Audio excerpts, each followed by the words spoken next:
E depois eu sou um cara que eu tenho que agradecer agora muito mais, porque eu estou vivo. A tentativa de me envenenar, eu e o Arco não deu certo, nós estamos aqui. Eu queria dizer para vocês uma coisa importante. Vocês estão lembrados que quando nós disputávamos as eleições, eu dizia que um dos meus desejos era trazer o Brasil à normalidade, à civilidade democrática, em que a gente faz as coisas da forma mais tranquila possível, sabendo que você tem adversário político, sabendo que você tem adversário ideológico, mas sabendo que de forma civilizada você perde, você ganha. Você consegue fazer uma coisa, na outra vez você não consegue. E eu queria chamar a atenção de vocês para esse momento histórico que estamos vivendo. Não faz muito tempo que se falar em fazer concessão de estrada nesse país era falar em privatização de estrada.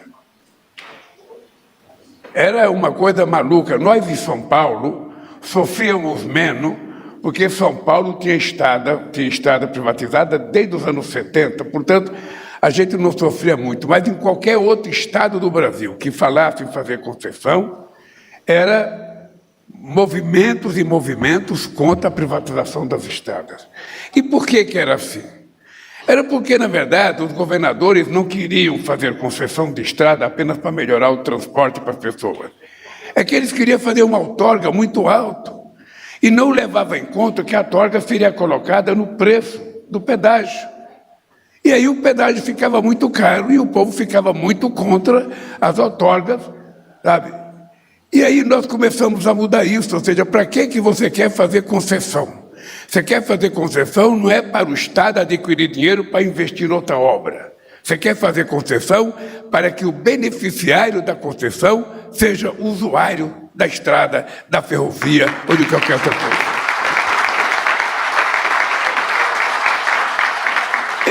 Essa é a lógica de você fazer concessão. É a lógica do Estado ter consciência de que ele não pode fazer tudo e que ele não tem o dinheiro para fazer tudo. Então, que ele tem que atrair da forma mais civilizada possível os recursos privados para fazer aquela obra em que o empresário ganha a sua parte, o beneficiário, o usuário ganha a sua parte e o Estado fica feliz porque cumpriu com a sua função de ser indutor dessa boa prática política. Então, eu só posso dizer para vocês que o Renan, a Casa Civil com o companheiro Rui Costa e o Bruno estão de parabéns. O que vocês conseguiram fazer é provar para a sociedade brasileira de que é possível a gente fazer as coisas da forma mais correta, sem o sobressalto do medo.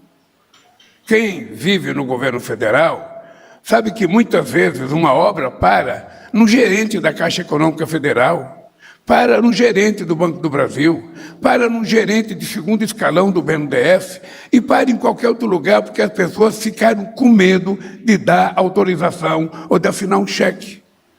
Vocês não estão muito longe na cabeça de vocês de que o denuncismo no Brasil é uma prática corriqueira, muitas vezes por quem não quer que aquela obra siga em frente, ou muitas vezes por quem perde uma licitação. Aqui no Brasil, a gente faz uma licitação e muitas vezes as pessoas que perdem, ao invés de acolher o resultado, vai para a justiça. E aí demora mais 10 anos, 15 anos. E isso tem que mudar. Por isso, a teoria do consenso é extraordinária. Aliás, falar em teoria de consenso, eu queria dizer para vocês uma coisa.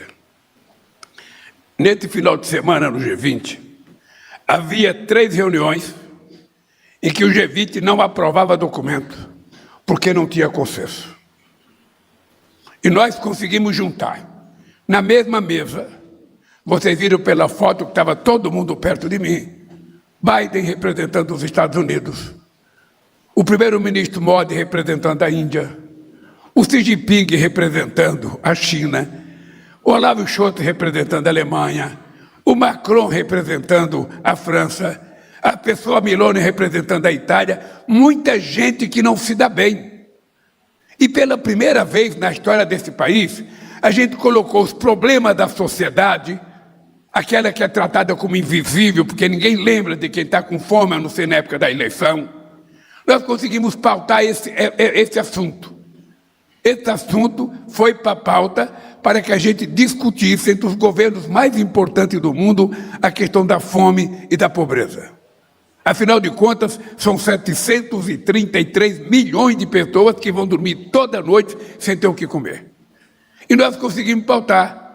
Conseguimos pautar também a questão da governança global. É preciso mudar o sistema de funcionamento da ONU, porque a ONU foi criada em 1945, só tinha 56 partidos participando, hoje a ONU tem 196 partidos, e a decisão continua sendo tomada por 5 só. Só por 5, e o restante fica de fora. E depois a gente resolveu colocar também, sabe, a taxação dos super ricos, 2% de 3 mil pessoas que detêm uma fortuna de 15 trilhões de dólares. Certamente que essa gente não vai sentir nada tirando 2% do imposto de renda deles. E isso entrou na pauta, o que era impossível imaginar que fosse aprovada. E, querido Bruno, embora ninguém tivesse lido o Manual do Fracasso, a verdade é que nós conseguimos, por consenso, aprovar essas 3 coisas extremamente importantes.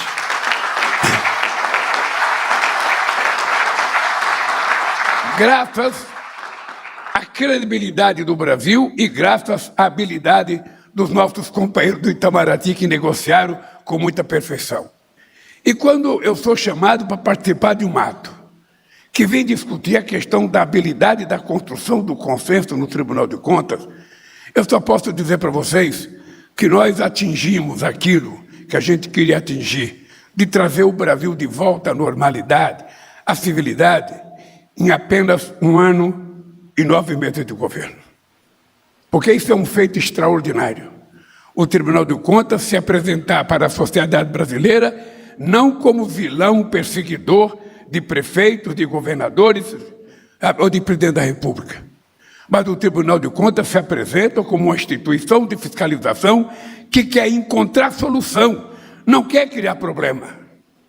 E quando se junta um cabra esperto como o Bruno Dantas, mais um cara esperto como o Renanzinho, e mais um baiano esperto como o Rui Costa, o resultado teria que ser o sucesso dessa data de hoje, retratada na fala do Marco Aurélio. É esse país, companheiros, sem perseguição. É esse país sem o estímulo do ódio. É esse país sem o estímulo da desavença que a gente precisa construir. É esse país que vai fazer com que a gente possa acreditar que o discurso do companheiro Marco Aurélio, representando a associação daqueles que cuidam de estrada nesse país, é que a gente pode garantir que esse país mudou. E eu não quero envenenar ninguém, eu não quero nem perseguir ninguém. A única coisa que eu quero é que quando terminar o meu mandato, a gente desmoralize com números aqueles que governaram antes de nós. Eu quero medir com números. Eu quero medir com números quem fez mais escola nesse país, quem cuidou mais dos pobres desse país, quem fez mais estrada nesse país, quem fez mais ponte nesse país, quem pagou mais salário mínimo nesse país. É isso que eu quero medir, porque é isso que conta no resultado, sabe, da governança. Quando você planta um pé de jabuticaba, você não fica criticando apenas a quantidade, mas a qualidade de jabuticaba. E eu quero devolver esse país com aquilo que eu dizia na campanha. Eu quero criar nesse país estabilidade econômica. Eu quero ter estabilidade fiscal. Eu quero ter estabilidade, sabe, jurídica. E eu quero ter, na verdade, previsibilidade nas coisas que vão acontecer. Daqui para frente, qualquer empresário que quiser fazer qualquer investimento em qualquer coisa desse país, ele sabe que ele não vai ser contido pelos malandros, pelos espertos, que levantam dúvida para ganhar dinheiro. Nós não queremos mais isso, e esse país, pode ficar certo, eu tenho mais 2 anos de mandato, e eu quero que esse país sirva de exemplo, não apenas para os empresários brasileiros, mas que a gente sirva de exemplo para o mundo, porque o Brasil tem condições, tem credibilidade e tem governo para provar ao mundo que não existe ninguém melhor do que o Brasil. Pode existir igual, mas melhor não existe, e é isso que a gente vai provar. Um abraço, parabéns, Renan, parabéns, Rio, parabéns, Bruno.